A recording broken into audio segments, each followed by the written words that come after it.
Hi, church family. I'm Pastor Jeanine Smith, and I'm looking forward to this weekend with you. A couple of things that we have going. First, I'm preaching. I'll be talking about Matthew chapter 9, where Jesus says, "Come, follow me." And I'm going to be showing this artwork piece, black with purple. I'm going to tell you more about what this means to me. So I hope you're going to be there. Afterwards, we're going to be doing our congregational meeting. You're going to have an opportunity to hear updates in a whole bunch of different things: bylaws, search team, finances, vision, all these things, so that you can understand where we are and where we're going. That's going to be great. I hope you can make it. In the evening at 6 p.m., we are going to be doing the practice, which is a monthly worship time where people can come together, anyone that serves, leads, volunteers in any capacity. If you aren't serving here, but you want to, I would love for you to come and just grab me there and say, "I'm not serving, help me out here, Jeanine." But that night we're going to be doing worship with the theme of beauty from ashes. So I look forward to it. Now, I'm in my office right now, and I'm pretty excited about doing a new calendar. There was literally things on there from 2 years ago, right as the pandemic was started. So I'm excited. I'm excited also because Pasadena Health Department announced some changes last week, right at the end of the week. And we weren't quite ready to pivot for them on Sunday because they were big changes, but we're working on it right now. So what that health department order said was people that are vaccinated can personally self-attest and not wear a mask indoors. So if you're vaccinated and you don't want to wear a mask this weekend, you can come.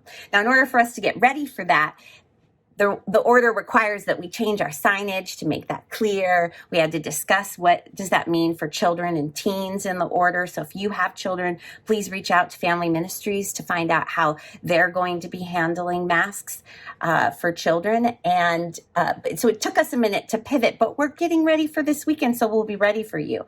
I want you to know I'm filming this on Wednesday, and we got a little word that it might change and be even less restrictive on Friday. And on Friday, unvaccinated people may be able to also take off their mask indoors. So I don't know if that's going to happen for sure, so you can pay attention and look for that. But I want you to know we're paying attention to the health department. We're following them. We have been for 2 years, and we'll keep following them and their rules based on our caseload and what the CDC recommends. And in all of this, we do even more because we love one another. Whatever we do is in love and fellowship, and safety and connection. That's what we're working for. That's how Jesus guides us. So keep doing that, church family. This is an opportunity to keep showing grace, however people decide, mask or not mask. So the last thing is, right after this, I have another announcement for you. I'll let you know about the whole Lenten series. It's going to be really good. And I've got a sweet friend to introduce you to, and she's going to tell you a little bit more about an excellent spiritual practice I'm going to be encouraging all of us to participate in this Lent. If you don't already have the devotions, make sure you download those or pick one up in the lobby. Bye, church family. Hi, church family. I'm Pastor Jeanine Smith, and this February, we've been looking in the Gospel of Matthew at how Jesus responds to the temptations. And what we see each time is when he's met with challenge, he responds with scripture. Scripture's been hidden in his heart, and he's ready to respond. It tells him and informs him how to live. And so we're going to keep marching through the Gospel of Matthew during our Lenten season, starting March 2nd. And we're going to be looking at the words of Christ and letting those sink into us and letting them transform the way we live in this world. Pastor Annie has put together an amazing devotion, bringing together 30 different contributors with devotions, art, with poetry. It's beautiful, and it's all us, and it's all meant to help us live out these words of Jesus. And one of the spiritual practices we're doing throughout the Lenten season is scripture memorization. We're having everyone participate, from the youngest to the oldest. You can memorize the whole scripture passage or just a short phrase, but we want everyone to participate with us. And I have a scripture memorization expert here with me today in order for you to learn more how to do this. All right. And please tell our crowd, what is your name? Elia. Elia English. And how old are you, Elia? I'm 8.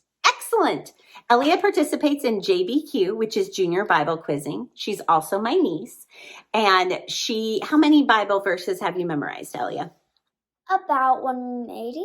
And that is really true, about 180. Now, Elia, give my friends some really great tips on how to memorize. How do you memorize the scripture? I put it in songs, and we have cards, and I look at the first line, I say it, and then see if I get it correct. And then if I get it correct, I go to the next line, and then I put both of it together and then say it. And if I get that correct, I go to the next line. So what I love about what you're saying is you don't try to do the whole passage all at once. You take your time, one verse at a time. You said you did it with song. Do you have a buddy? Does anyone help you do this work? Yes, my mom. Excellent. So you need a buddy. You do song, but do you do any hand motions or silliness that sometimes helps? Yes? Very good. You've got the cards. Now, as far as practicing, do you memorize it one day, or is it multiple days that you have to practice to get it? If it's just one card, then like 2 days. And if it's like, I memorize a lot of them, so if it's like a few of cards, like 3 cards, then I do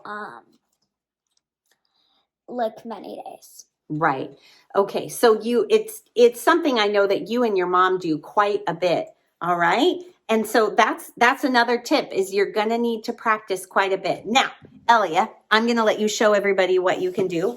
I've picked out a couple from your stack that you already have. So quotation question. How did Jesus say we may show our love for him? John 14:15. If you love me, obey my commandments. You're right. Next one. How can we determine God's will for our lives? Trust in the Lord with all your heart. Do not depend on your own understanding. Seek his will in all you do, and he will show you which path to take. Very good. And last one. What did Jesus say was the second most important commandment? Mark 12:31. Love your neighbor as yourself. Nice. I like that one a lot. That's actually one of my all-time favorites. Love your neighbor as yourself.